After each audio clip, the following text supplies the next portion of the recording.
High বন্ধুরা, আমি সাগরিকা। তোমরা সবাই কেমন আছো? কয়েকদিন আগে আমি কেক বানিয়েছিলাম আর সেই ভিডিওটাই আজকে তোমাদের সামনে শেয়ার করব।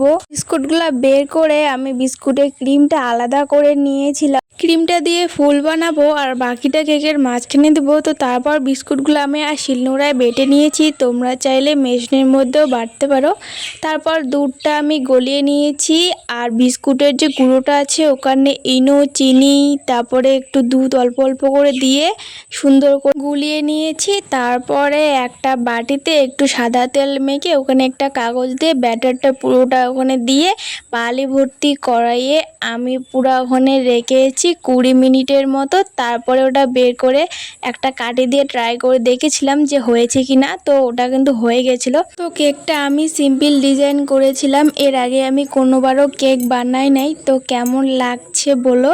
আর আমার মানি কিন্তু লাস্টে ব্লগ বানাচ্ছে। এখন কেক বানাচ্ছে, দেখতে পাচ্ছ কেক বানাচ্ছে। হ্যাঁ, নিজের হাতে দেখা যাক কেমন হয়।